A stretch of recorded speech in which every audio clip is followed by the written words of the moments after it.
الحمد لله رب العالمين،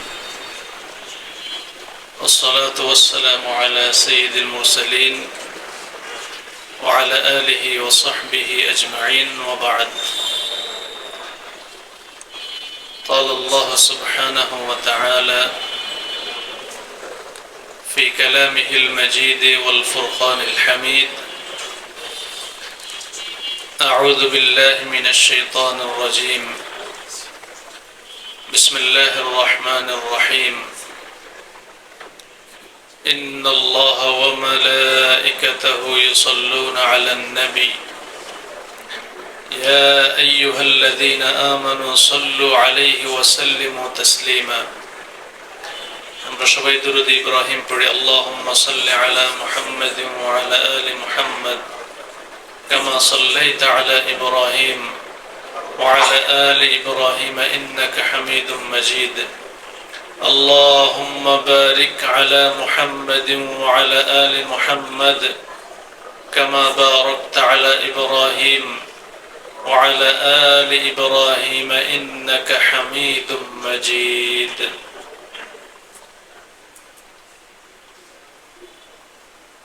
এগারো সেক্টর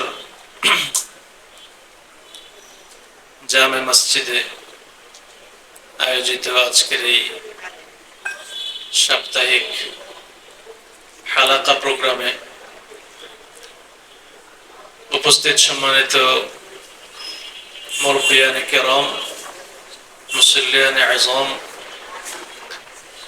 আমরা আল্লাহ তাআলার শুকরিয়া আদায় করছি যিনি আমাদেরকে জামাতের সাথে সালাতুল ইশা আদায় করার তৌফিক দিয়েছেন, আলহামদুলিল্লাহ। অতঃপর আমাদেরকে কোরআন এবং হাদিস থেকে আলোচনা করার জন্য এবং শোনার জন্য কবুল করেছেন, বসার তৌফিক দিয়েছেন, আমরা শুকরিয়া আদায় করি, আলহামদুলিল্লাহ। আমাদের আজকের আলোচনার বিষয় এই মাসকে কেন্দ্র করে। আপনারা জানেন যে বর্তমান যে মাস চলছে এটা হচ্ছে রবিউল আউয়াল, সম্ভবত 6 তারিখ। এই মাসেরই 8, 9 কিংবা 12 তারিখে নবী মুহাম্মদুর রাসূলুল্লাহ সাল্লাল্লাহু আলাইহি ওয়াসাল্লাম তিনি পৃথিবীতে আগমন করেছেন অন্ধকারাচ্ছন্ন সমাজকে আলোর সমাজে পরিণত করার জন্য। তো এইটা এই পৃথিবীবাসীর জন্য আল্লাহ তাআলার একটি বড় মেহেরবানি যে তিনি তার রাসূলকে, সর্বশ্রেষ্ঠ রাসূলকে প্রেরণ করেছেন। এবং এই মাসে নবী সাল্লাল্লাহু আলাইহি ওয়াসাল্লামের জন্ম তারিখ নিয়ে ইখতিলাফ আছে। সিরাত বিশেষজ্ঞগণ, ঐতিহাসিকগণ এটা একমতে পৌঁছতে পারেন নাই যে এটা রবিউল আউয়াল মাসের 12 তারিখে, বরং এ ব্যাপারে একাধিক মতামত রয়েছে।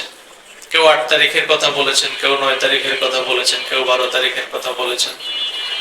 তবে দিনটা যে সোমবার এ ব্যাপারে কোনো ইখতিলাফ নাই। আবার রাসূলের মৃত্যু যে রবিউল আউয়াল মাসের 12 তারিখে এটা নিয়েও কোনো ইখতিলাফ নাই। মানে মৃত্যুটা রবিউল আউয়ালের 12 তারিখে হয়েছে এটা সবাই একমত, কিন্তু জন্মের ব্যাপারে সবাই কি নয়, একমত নয়। যাই হোক, সেটা আমাদের মূল আলোচ্য বিষয় নয়। আলোচ্য বিষয় হচ্ছে আজকে আমাদের যেহেতু মাসের শুরু, এই রবিউল আউয়াল মাস তার পরের মাস ব্যাপী, মোটামুটি 2-3 মাস ব্যাপী সকল মসজিদে, বাংলাদেশের বিভিন্ন প্রান্তে, মাঠে ঘাটে সিরাতের আলোচনা চলে, রাসূলের জীবনী নিয়ে আলোচনা চলে। তো আমরা শুরুটা করতে চাই এইভাবে,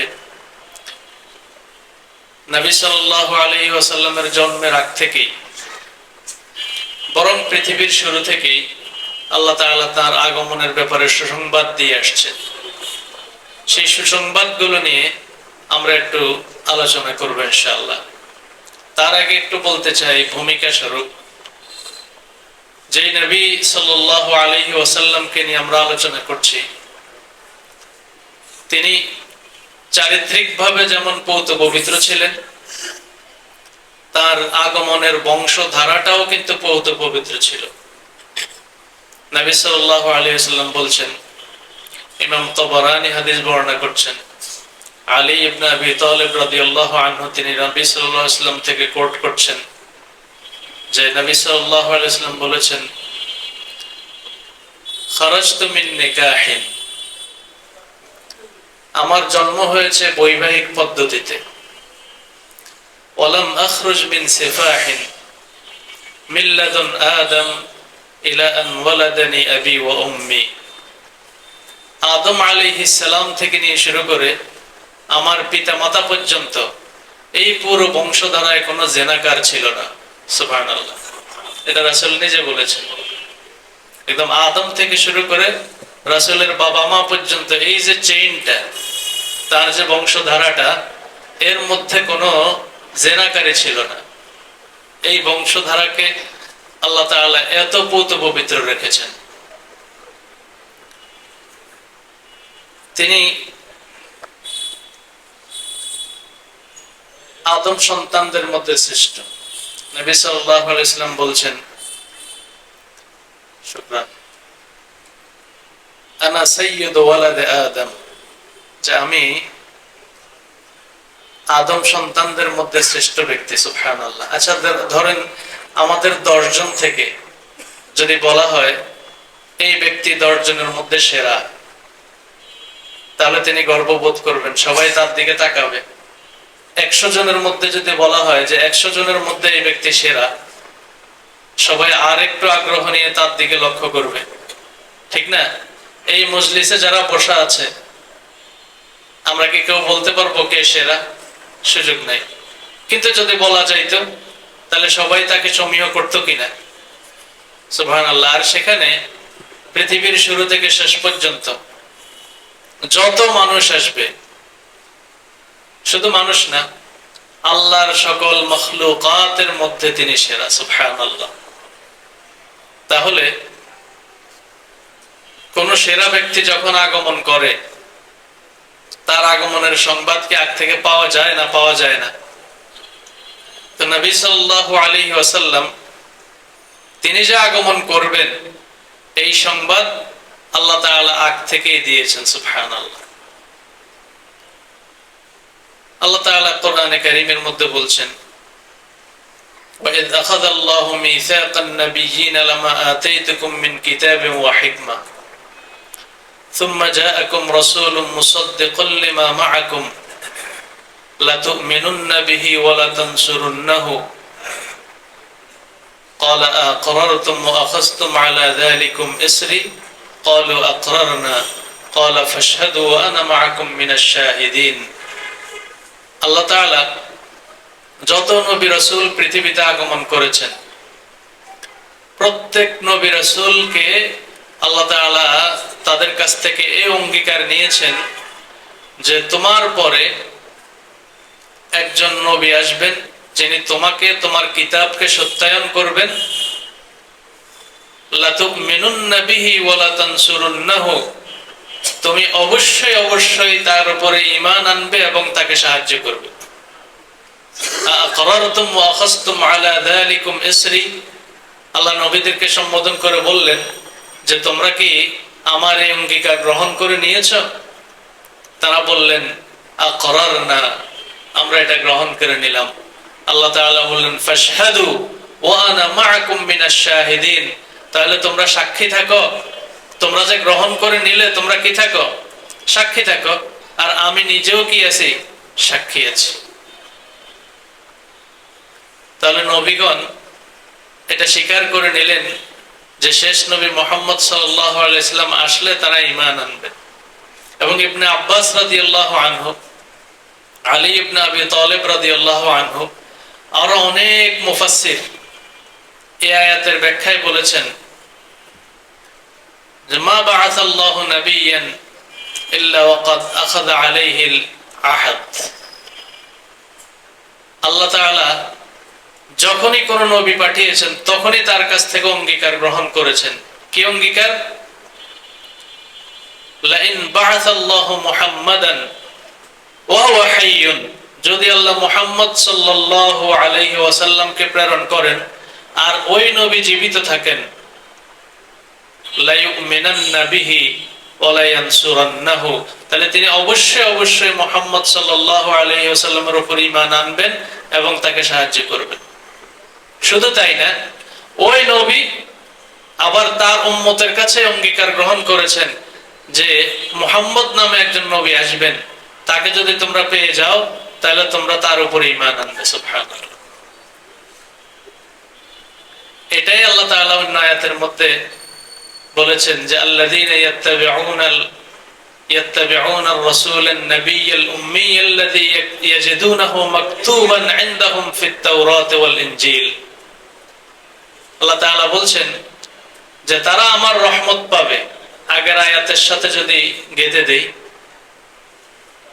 আল্লাহ বলছেন তারা আমার রহমত পাবে যারা ওই উম্মি নবীর উপরে মুহাম্মদ সাল্লাল্লাহু আলাইহি ওয়াসাল্লামের উপর ঈমান আনবে, আল্লাযী ইয়াজিদুনাহু মাকতুবান ইনদাহুম ফিত-তাওরাতি ওয়াল ইনজিল, যার ব্যাপারটা তারা তাদের কিতাবে তাওরাত ইনজিলে লিখিত পেয়েছে। সুবহানাল্লাহ।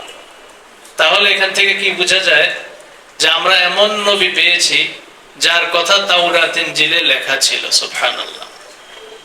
তাওরাত ইনজিলে কি ছিল? লেখা ছিল।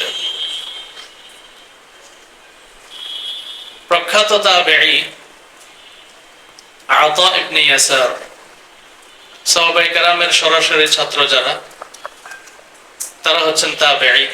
আতা ইবনে ইয়াসার তিনি বলছেন যে আমি আল্লাহ রাসূলের সাহাবী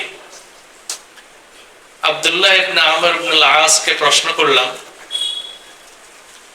যে মুহাম্মদ সাল্লাল্লাহু আলাইহি ওয়াসাল্লামের ব্যাপারে তাওরাতের মধ্যে কি লেখা আছে আপনার কি জানা আছে? তখন আব্দুল্লাহ ইবনে আমর রাদিয়াল্লাহু আনহু বললেন, হ্যাঁ, সেখানে লেখা আছে ইন্না আরসালনাকা বিল হাক্কি শাহিদান ওয়া বাশীরান ওয়া নাযীরা।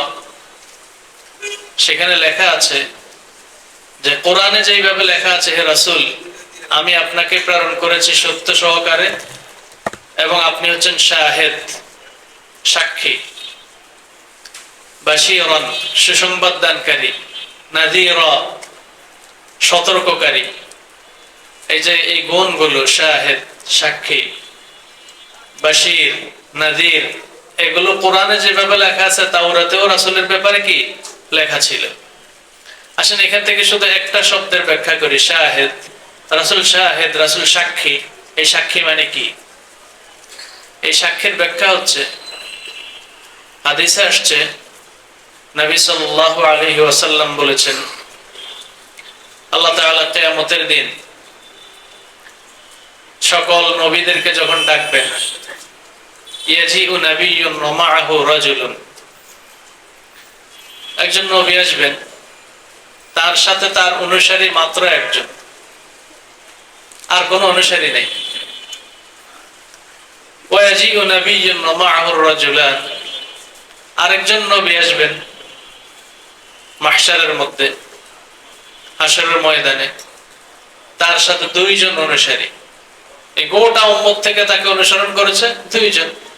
ওয়া ইয়াজিউ নাবিয়্যুন মাআহু সালাসা, আরেকজন নবী আসবেন, তার সাথে তিনজন। এইভাবে নবীরা আসবেন তাদের অনুসারী সহকারে। আল্লাহ তাআলা নবীদেরকে প্রশ্ন করবেন, হাল বাল্লাগতা কওমাক, আমি তোমার কাছে যে ওহী পাঠিয়েছি তুমি কি এটা তোমার কওমকে পৌঁছে দিয়েছো? তো তিনি বলবেন যে আমি পৌঁছে দিয়েছি। তখন আল্লাহ ওই নবীর উম্মতদেরকে প্রশ্ন করবেন যারা অনুসরণ করে নাই, যারা অনুসরণ করে নাই, যে এই নবী কি তোমাদের নিকটে পৌঁছে দিয়েছে?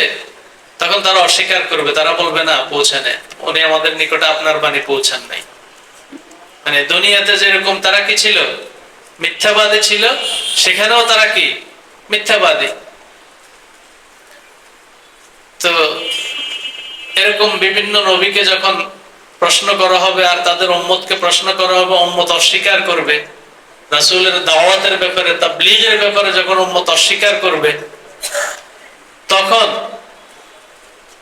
আল্লাহ তাআলা প্রশ্ন করবেন উম্মতে মুহাম্মাদীকে। আল্লাহ তাআলা প্রশ্ন করবেন উম্মতে মুহাম্মাদীকে, এই উম্মতকে। সুবহানাল্লাহ, আমরা কিন্তু সেটার সদস্য। এটা কত বড় সুনসিব আমাদের জন্য। আল্লাহ তাআলা উম্মতে মুহাম্মাদীকে প্রশ্ন করবেন যে এই নবীরা কি তাদের উম্মতকে আমার বাণীগুলো পৌঁছে দিয়েছে? তখন উম্মতে মুহাম্মাদী বলবেন যে হ্যাঁ, পৌঁছে দিয়েছেন। তা আল্লাহ প্রশ্ন করবেন ওমা ইলমুকুম বিযালিক, এই ব্যাপারে তোমাদের জ্ঞানটা কোত্থেকে আসলো, তোমরা কিভাবে জানলা? তখন উম্মত বলবে যে আমাদেরকে এই ব্যাপারে মুহাম্মদ সাল্লাল্লাহু আলাইহি ওয়াসাল্লাম সংবাদ দিয়েছেন। দেখেন, অন্যান্য উম্মত অস্বীকার করবে আর এই উম্মত বলবে আমাদেরকে এই ব্যাপারে মুহাম্মদ সাল্লাল্লাহু আলাইহি ওয়াসাল্লাম সংবাদ দিয়েছেন যে নবীরা তাদের তাবলীগের কাজ করেছেন, দাওয়াতের কাজ করেছেন, পৌঁছে দিয়েছেন। আর আমরা আমাদের নবী মুহাম্মদ সাল্লাল্লাহু আলাইহি ওয়াসাল্লামকে বিশ্বাস করেছি, সত্যায়ন করেছি। সুবহানাল্লাহ। তাহলে সকল নবীর উপরে এই উম্মত সাক্ষী, আর এই উম্মতের উপরে সাক্ষী কে? এই উম্মত এবং সকল উম্মতের উপরে সাক্ষী মুহাম্মদ সাল্লাল্লাহু আলাইহি ওয়াসাল্লাম। তাকে আল্লাহ বলেন শাহিদ, তিনি সাক্ষী। বাশীরান ওয়া নাযীরা, তিনি বাশীর এবং নাযীর। এই কথাগুলো যেরকম কোরআনে আছে, এগুলো তাওরাতেও ছিল, তাওরাতে আরো ছিল। এরপরে আব্দুল্লাহ ইবনে আমর ইবনে আল-আসও বলছেন যে আল্লাহ তাআলা তার রাসূলকে তাওরাতের মধ্যে বলছেন সাম্মাইতুকাল মুতাওয়াক্কিল, আমি আপনার নাম রেখেছি মুতাওয়াক্কিল, মানে আল্লাহর উপর তাওয়াক্কুলকারী। তারপরে তার ব্যাপারে আরো আসছে লা ইয়াদফাউ বিসসাইয়্যাতি সাইয়্যা, তিনি মন্দের মোকাবেলা মন্দ দিয়ে করেন না, বরং ভালো দিয়ে করেন। এরকম তার আরো অনেকগুলো গুণ সেখানে আলোচনা করা হয়েছে। তাহলে তাওরাতের মধ্যেও নবী মুহাম্মদ সাল্লাল্লাহু আলাইহি ওয়াসাল্লামের ব্যাপারে সুসংবাদ ছিল। নবী সাল্লাল্লাহু আলাইহি ওয়াসাল্লাম বলেছেন আনা দাওয়াতু আবি ইব্রাহিম ওয়া বুশরা ঈসা ইবনে মারইয়াম, আমি আমার পিতা ইব্রাহিমের দাওয়াতের ফসল এবং দোয়ার ফসল এবং ঈসা ইবনে মারইয়াম আলাইহিস সালামের সুসংবাদ। ইব্রাহিম আলাইহিস সালাম দোয়া করেছেন, কি দোয়া করেছেন? রব্বানা ওয়াবআথ ফীহিম রাসূলাম মিনহুম ইয়াতলু আলাইহিম আয়াতিকা ওয়া ইউআল্লিমুহুমুল কিতাবা ওয়াল হিকমাতা ওয়া ইউযাক্কিহিম। আল্লাহ, আপনি এই জনপদের মধ্যে তাদের মধ্য থেকে আপনি একজন রাসূল প্রেরণ করেন, যিনি আপনার আয়াতগুলো তেলাওয়াত করে শোনাবেন, তাদেরকে কিতাব শিক্ষা দিবেন, হিকমত শিক্ষা দিবেন, তাদেরকে পরিশুদ্ধ করবেন। এই দোয়াটা কার ব্যাপারে করেছেন? মুহাম্মদ সাল্লাল্লাহু আলাইহি ওয়াসাল্লামের ব্যাপারে। আর আল্লাহ তাআলা সেই জনপদের উপরে মুহাম্মদ সাল্লাল্লাহু আলাইহি ওয়াসাল্লামকে পাঠিয়েছেন। আবার ঈসা আলাইহিস সালামও কিন্তু সুসংবাদ দিয়েছেন। সূরাতুস সফের মধ্যে আছে, আল্লাহ তাআলা বলছেন ওয়াইদ ক্বালা ঈসা ইবনে মারইয়াম, ঈসা ইবনে মারইয়াম যখন বলেছিলেন ইয়া বনি ইসরাঈল, হে বনি ইসরাঈলেরা, ইন্নী রাসূলুল্লাহ ইলাইকুম মুসাদ্দিকুল লিমা মাআকুম, আমি তোমাদের নিকটে আল্লাহর পক্ষ থেকে প্রেরিত রাসূল, তোমাদের কাছে যে ইতিপূর্বে তাওরাত আছে সেটার আমি সত্যায়নকারী। মুসাদ্দিকুল লিমা মাআকুম, তোমাদের কাছে মুসাদ্দিকুল লিমা বাইনা ইয়াদাইয়া মিনাত তাওরাত, তোমাদের সামনে যে তাওরাত আছে সেই তাওরাতের আমি সত্যায়নকারী। ও মুবাশশিরাম বিরাসূলিন, এবং আমি একজন রাসূলের সুসংবাদ দানকারী। দেখেন কথাটা তিনি কত স্পষ্ট করে বলছেন যে আমার আগে যে তাওরাত নাজিল হয়েছে, যেটা তোমাদের সামনে আছে, আমি সত্যায়ন করছি যে এটা আল্লাহর কিতাব। সাথে সাথে আমি এই সুসংবাদও দিচ্ছি আমার পরে একজন রাসূল আসবেন, ইসমুহু আহমদ, তার নাম হচ্ছে আহমদ। সুবহানাল্লাহ, তিনি সুসংবাদ দিয়েছেন। আচ্ছা, এখন তিনি তো এই সুসংবাদ দিয়েছেন, এটা কোরআনে আছে। তো এই সুসংবাদটা কি বনি ইসরাইলরা জানতো? জানতো। কেমনে জানতো? নবী সাল্লাল্লাহু আলাইহি ওয়াসাল্লাম যখন মদিনায়, তখন শাম থেকে দুই ব্যক্তি আসছে। তারা তাওরাতের আলেম, ইনজিলের আলেম। তো মদিনায় এসে একজন আরেকজনকে বলতেছে, দেখো তো শেষ নবী আগমন করবে যে এলাকায়, এই এলাকাটাকে তো সেরকম মনে হচ্ছে। বর্ণনা ছিল তো, তারা বর্ণনা জানে যে এলাকাটা আরব দেশে হবে, ঘন খেজুর গাছ বেষ্টিত হবে, আরো বিভিন্ন আলামত ছিল। তারা এগুলো দেখে বলছে যে এই এলাকা তো মনে হয় সেই এলাকা। তার একজন বলছে আমারও তো তাই মনে হয়। তারা খুঁজতে লাগলো যে দেখি এখানে কি সেই নবীর কোনো কথা আছে কিনা, কেউ জানে কিনা। তো তারা খোঁজ নিতে গিয়ে দেখলো যে নবী অলরেডি মদিনায়, সুবহানাল্লাহ। তারা চলে গেলেন মসজিদে নববীতে, নবীর সন্ধানে। নবীর সামনে বসলেন, বসে নবীকে প্রশ্ন করলেন। কি প্রশ্ন করলেন? প্রশ্ন করছে, আনতা আহমদ, আপনি কি আহমদ? তাইলে নামটা কোত্থেকে পেল তারা? তারা নামটা পেয়েছে ওই তাওরাতের মধ্যে, ইনজিলের মধ্যে। বলছে আনতা আহমদ, আপনি কি আহমদ? নবী বলছেন নাম আনা আহমদ, হ্যাঁ আমি আহমদ।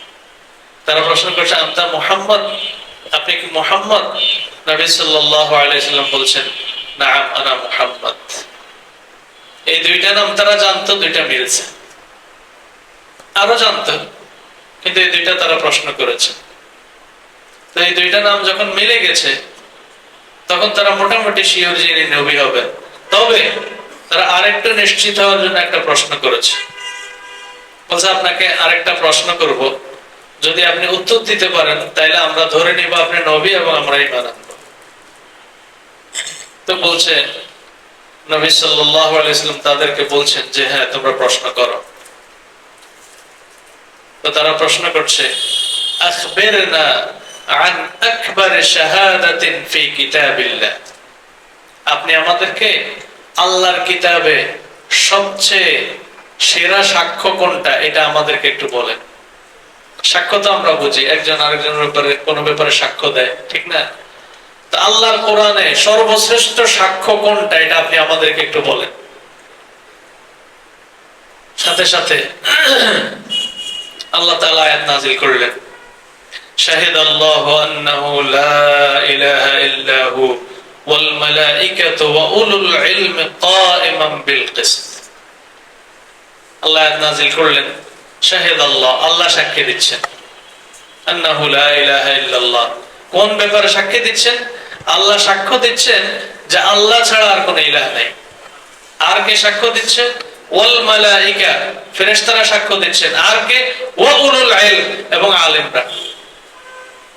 এখানে আরেকটা জিনিস বলি, আল্লাহর পরে কার কথা আসছে? ফেরেশতা। ফেরেশতার পরে আলেমরা। দেখেন নবীর কথা আসে নাই কিন্তু। অবশ্যই নবীরা আলেমদের মধ্যে সেরা। আলেমদের মধ্যে প্রথম কাতারে কারা আসবে? নবীরা। কিন্তু আল্লাহ তাআলা নবীদের কথা না বলে আলেমদের কথা এনে এখানে নবীরা সহ আলেমদেরকে ইনক্লুড করেছেন, সুবহানাল্লাহ। এখান থেকে আলেমদের মর্যাদা বোঝায়। তো আল্লাহ বলছেন যে আল্লাহ তাআলা ছাড়া আর কোনো ইলাহ নাই, এই ব্যাপারে সাক্ষ্য দিচ্ছেন আল্লাহ, সাক্ষ্য দিচ্ছেন ফেরেশতারা, সাক্ষ্য দিচ্ছেন উলুল ইলম তথা আলেমরা, জ্ঞানবানরা। আর এটাই হচ্ছে কোরআনের, আল্লাহর কিতাবের সবচেয়ে বড় সাক্ষ্য। কারণ সাক্ষ্য কে দিচ্ছেন? সুবহানাল্লাহ। আল্লাহ যেখানে সাক্ষ্য দেন, এর চেয়ে বড় সাক্ষী আর কিছু হইতে পারে? আল্লাহ রাসূল তাদেরকে আয়াত শুনিয়ে দিলেন, তারা স্বীকার করে নিলেন যে হ্যাঁ এটাই আল্লাহর কিতাবের বড় সাক্ষ্য। কারণ এটা তারা তাওরাত থেকে জেনেছে, তারা ইনজিল থেকে জেনেছে। তাহলে তারা জেনেছে যে আহমদ আসবেন, তারা জেনেছে মুহাম্মদ আসবেন। আপনারা রোমান সম্রাট হিরাক্লিয়াসের নাম শুনেছেন। সহিহ বুখারীতে এরকম লম্বা একটা হাদিস আছে। তো সেখানে নবী সাল্লাল্লাহু আলাইহি ওয়াসাল্লাম মদিনায় ইসলামী রাষ্ট্র কায়েমের পরে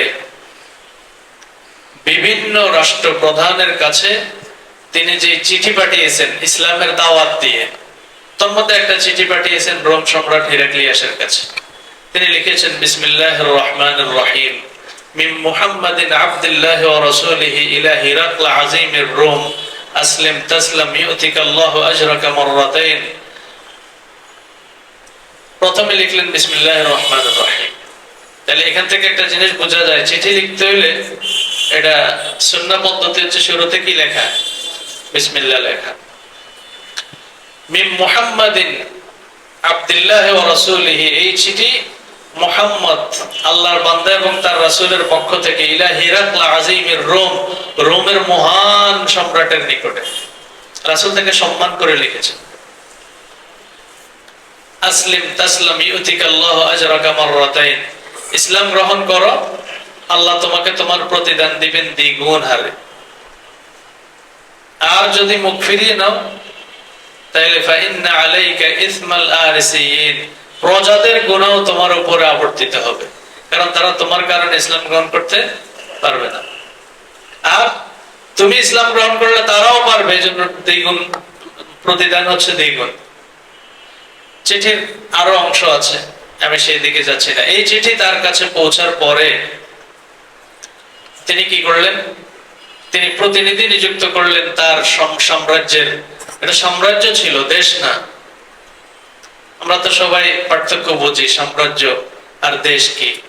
অনেকগুলো দেশ নিয়ে যেটা হয়। তো তিনি তার বিভিন্ন দেশে প্রদেশে প্রতিনিধি পাঠিয়ে দিলেন যে, যেই নবী আমার কাছে চিঠি পাঠিয়েছে তার এলাকার কোন লোক খুঁজে পাওয়া যায় কিনা। খুঁজতে খুঁজতে খুঁজতে সিরিয়াতে গিয়ে পাওয়া গেল আবু সুফিয়ানের বাণিজ্য কাফেলাকে। আবু সুফিয়ান পরবর্তীতে ইসলাম গ্রহণ করেছেন, কিন্তু তখনও কাফের ছিল। তা আবু সুফিয়ানকে সম্রাটের প্রতিনিধিরা ধরে ইলিয়াতে, যেটা বলা হয় যেটা ফিলিস্তিন, বাইতুল মুকাদ্দাস, সেখানে তার সিংহাসন ছিল, রাজ দরবার ছিল, সেখানে নিয়ে আসলো।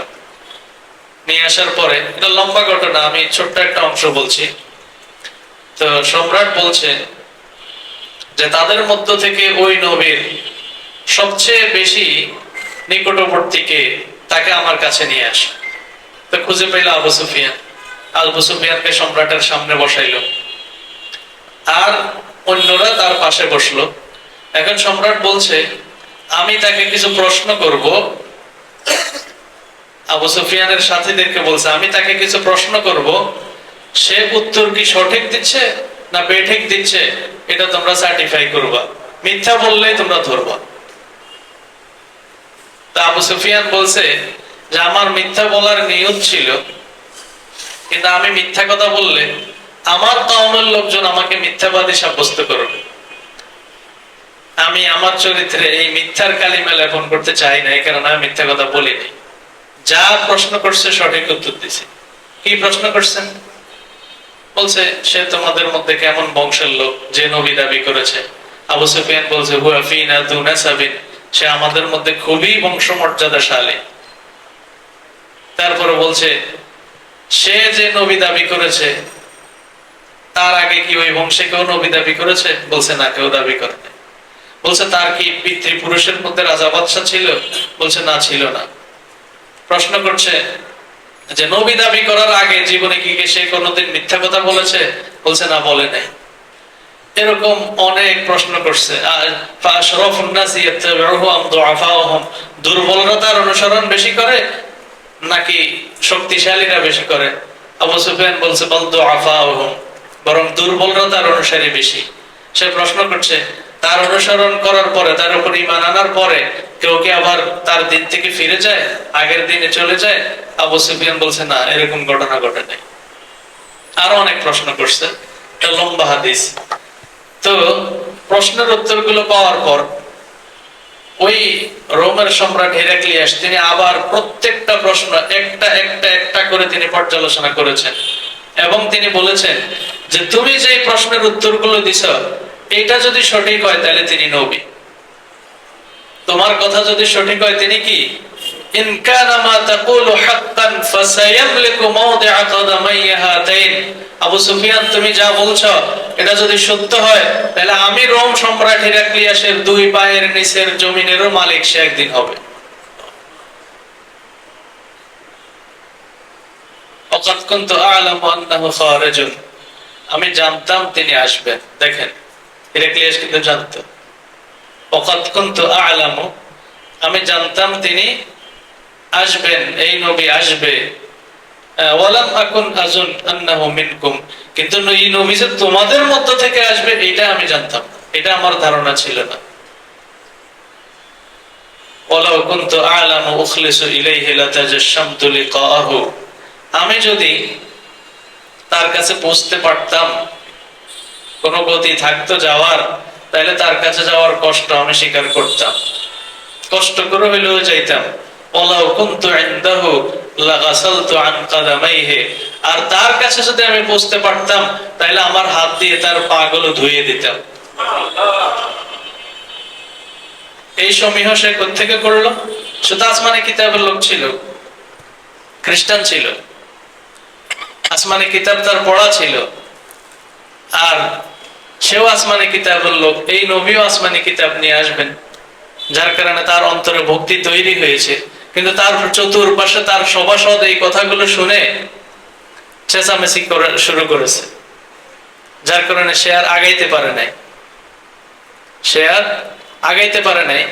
কিন্তু ওই হাবাসার যে বাদশা ছিল নাজ্জাশী, সে কিন্তু ঈমান এনেছে, সেই ঈমান এনেছে। যাই হোক, তো আমরা বলছিলাম যে পূর্বেকার লোকজন তাদের কিতাবের মাধ্যমে এগুলো জানত, বনি ইসরায়েলরা জানতো, ইহুদিরা জানতো, আগে তারা বলতো কিন্তু এখন অস্বীকার করে। মুহাম্মদ সাল্লাল্লাহু আলাইহি ওয়াসাল্লামের আগমনের আগ পর্যন্ত কি বলতো, কিন্তু মুহাম্মদ সাল্লাল্লাহু আলাইহি ওয়াসাল্লাম যেদিন আসলেন সেদিন থেকে কি করা শুরু করলো? অস্বীকার করা শুরু করলো। সালামা ইবনুল ওয়াকশ, একজন সাহাবী, আনসার সাহাবী রাদিয়াল্লাহু আনহু, তিনি বলছেন যে আমি যখন ছোট্ট ছিলাম, রাসূল সাল্লাল্লাহু আলাইহি ওয়াসাল্লাম তখনও মদিনায় আসেন নাই, তো আমাদের বাড়ির উঠোনে একটা ছোটখাটো জমায়েত তৈরি হয়েছে, লোকজন উপস্থিত হয়েছে, আমি সেখানে শুয়েছিলাম, ছোট মানুষ। তো আমাদের একজন ইহুদি প্রতিবেশী ছিল, সেও সেখানে আসছে। ফাযাকারাল হাসরা ওয়াল জান্নাতা ওয়ান নারা, এসে সে হাসরের কথা বলে, জান্নাতের কথা বলে, জাহান্নামের কথা বলে। তো মদিনার লোক ছিল মুশরিক, কিছু ইহুদি গোত্র ছিল, বনু কুরাইজা, বনু নজির, বনু কাইনুকা, এছাড়া বাকি সবাই মুশরিক। তা আমরা তাকে বলছি, তুমি যে হাসরের কথা বলছো, বিচারের কথা বলতেছো, জান্নাতের কথা বলতেছো, জাহান্নামের কথা বলতেছো, ওমা আয়াতু যালিকা, এগুলোর কোনো নিদর্শন আছে? কোন নিদর্শন আছে? তখন ওই ইহুদি বলছে, হ্যাঁ নিদর্শন আছে। কি নিদর্শন? শীঘ্রই একজন নবীর আগমন ঘটবে এই ভূমিতে, এই ভূমিতে একজন কি নবীর আগমন ঘটবে,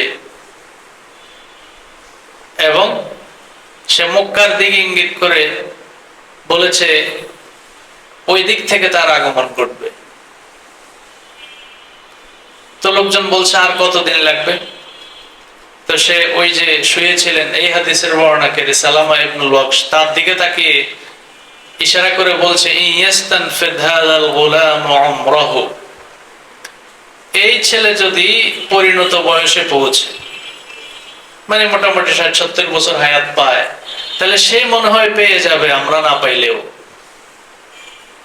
সালামা ইবনুল ওয়াকশ বলছেন, অল্প কিছুদিন যেতে না যেতেই রাসূলের আগমন ঘটলো।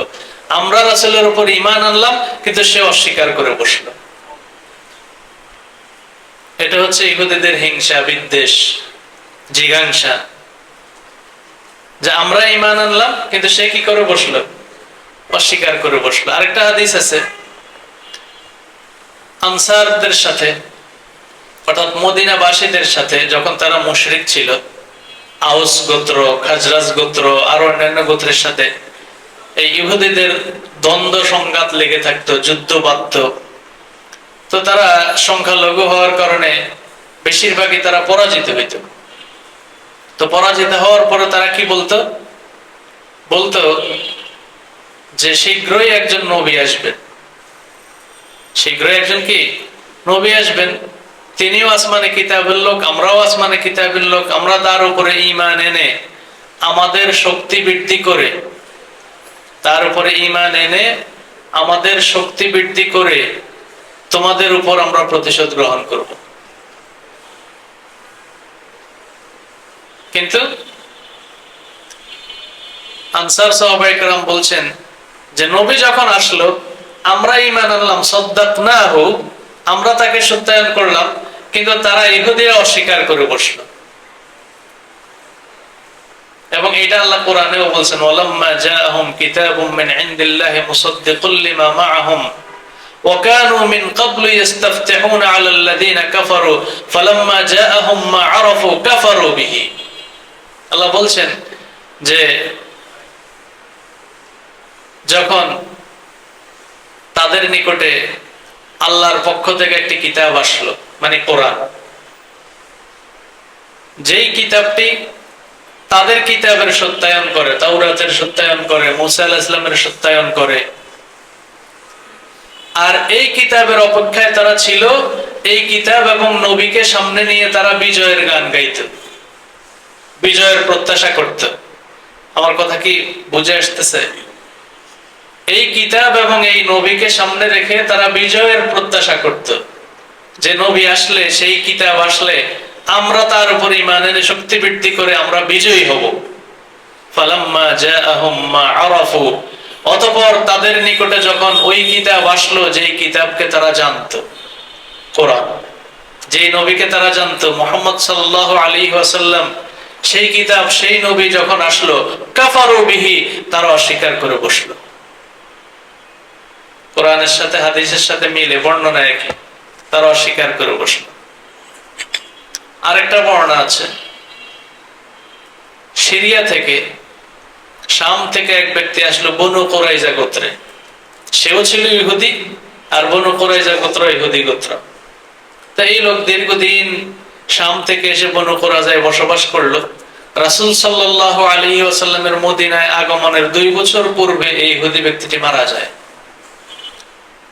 মারা যাওয়ার পূর্বে সে তার গোত্রের লোকজনকে বলছে, যে বনু কুরাইজার লোকজনকে বলছে, তোমরা কি জানো, মা তারাউনাহু আখরাজানি মিন আরদিল খামরি ওয়াল খামির ইলা আরদিল বুস ওয়াল জু, তোমাদের কি ধারণা, কোন জিনিস আমাকে শস্য শ্যামল, সুজলা সুফলা, শস্য শ্যামলা সেই সিরিয়া থেকে আমাকে বের করে, কোন জিনিস আমাকে এই ক্ষুধা দারিদ্রের দেশ ইয়াসরিবে নিয়ে আসলো? তোমরা কি জানো সেই জিনিসটা কি? তখন লোকজন বললো, আমরা তো জানি না, আপনি বলেন। তো সে বলছে, আমি এখানে মূলত আসলাম একজন নবীর অপেক্ষা করছিলাম, যিনি মক্কার দিকে ইশারা করে দেখিয়ে দিলেন, যিনি এই দিক থেকে আসবেন এবং এই শহরে আসবেন, এই এলাকাতে আসবেন। তো বর্ণনাকারী বলছেন যে তার মৃত্যুর 2 বছর পরে নবী সাল্লাল্লাহু আলাইহি ওয়াসাল্লাম সেই ভূমিতে আসলেন। আমরা যেটা বলছিলাম যে রাসূল সাল্লাল্লাহু আলাইহি ওয়াসাল্লামের আগমনের ব্যাপারটা আল্লাহ তাআলা আগ থেকেই সুসংবাদ দিয়েছেন এবং এটা সকলের জানা ছিল। রাসূলের আগমনের আগ পর্যন্ত তারা বলতো, কিন্তু যখন রাসূল যখন আসলেন তখন তারা কি করলো? অস্বীকার করে বসলো। আমাদের সময় শেষ, আমরা শেষ করে দিব, পরে কখনো সুযোগ পাইলে আমরা সিরাতের ভিতরে ঢুকবো ইনশাআল্লাহ। সর্বশেষ যে কথা বলবো, সালমান আল ফারসি রাদিয়াল্লাহু আনহু, সাহাবায়ে কেরামের মধ্যে যিনি সবচেয়ে বেশি হায়াত পেয়েছেন, তিনি, তার বাড়ি ছিল পারস্যে, অগ্নি উপাসক ছিলেন, তার বাবার খুব আদরের সন্তান ছিলেন। একদিন কৃষিখাত দেখতে গিয়ে তিনি এক খ্রিস্টান পাত্রের ইবাদত দেখে আসক্ত হয়ে তার শিষ্যত্ব গ্রহণ করেন। তার মৃত্যুর পরে তিনি পাঠিয়েছেন আরেক পাদ্রীর কাছে, তার মৃত্যুর পরে তিনি পাঠিয়েছেন আরেক পাদ্রীর কাছে। চতুর্থ পাদ্রী, যিনি 4 নম্বর, তিনি বলছেন যে আমার পরে এরকম ভালো কোনো খ্রিস্টান পাদ্রী নাই যে তুমি তার শিষ্যত্ব গ্রহণ করবে, তবে তুমি যদি অমুক জায়গায় যেতে পারো, তিনি মদিনার দিকে ইঙ্গিত করলেন, সেখানে শেষ নবী আসবেন, তার শিষ্যত্ব গ্রহণ করবে। তো সালমান ফারসি রাদিয়াল্লাহু আনহু তিনি এই মদিনারই কোন এক ব্যক্তির দাসত্ব গ্রহণ করে মদিনায় চলে আসেন। এখানে এসে এক ব্যক্তির দাস হিসাবে তিনি কাজ করলেন। হঠাৎ একদিন খবর পেলেন তার মনিব আলোচনা করছে নবীর ব্যাপারে। তিনি তখন খেজুর গাছের পরিচর্যা করছেন গাছের মাথায়। সেখান থেকে তিনি প্রশ্ন করছেন, তিনি তো আনন্দে আত্মহারা যে যার খোঁজে আমি এতদিন, তার আলোচনা হচ্ছে। তিনি সেখান থেকে প্রশ্ন করছে তার মনিবকে নবীর ব্যাপারে, তার মনিব তাকে ধমক দিয়ে থামিয়ে দিলেন। কাজ শেষে তিনি খুঁজে খুঁজে নবীর কাছে গেলেন, যাওয়ার সময় খেজুর নিয়ে গেলেন, গিয়ে বললেন এটা আমি আপনার জন্য সদাকা হিসাবে নিয়ে আসছি। নবী বললেন আনা লা আকুলু সদাকা, আমি সদাকা খাই না। ওই আম্মরিয়ার যে পাদ্রী তাকে বলেছিল, সেই পাদ্রী তাকে তিনটা আলামত বলছিল, যে সেই নবীর আলামত একটা হচ্ছে তিনি সদাকা খান না, হাদিয়া গ্রহণ করেন, আর তার বাইনা কাতিফাইহি মাহরুন নবুওয়া, তার দুই কাঁধের মাঝখানে নবুয়তের মোহর আছে। তো তিনি প্রথম দিন সদাকা নিয়ে আসলেন, নবী বললেন লা আনা লা আকুলু সদাকা, আমি সদাকা খাই না। পরের দিন আসলেন, খেজুর নিয়ে আসলেন, বললেন হাদিহি হাদিয়া, এটা উপঢৌকন, এটা গিফট, উপহার। নবী বললেন হ্যাঁ, গিফট গ্রহণ করা যায়। তাহলে দুইটা আলামত মিলল কিনা? এবার এই লোক রাসূলের পিছনে শুধু ঘুরে। রাসূল তো বুঝছেন, রাসূল আস্তে করে চাদর সরাই দিলেন, আর তিনি রাসূলের মোহরে নবুয়ত দেখলেন, ঈমান আল্লাহ সুবহানাল্লাহ। তাহলে খ্রিস্টান পাদ্রীকে জানতো, রাসূলের আগমনের ব্যাপারে জানতো। আল্লাহ তাআলা পৃথিবীর সেরা মানুষ পাঠিয়েছেন মানুষের মুক্তির জন্য, মানুষের আদর্শ হিসেবে পাঠিয়েছেন, আর তার সুসংবাদ আগ থেকেই দিয়ে এসেছেন।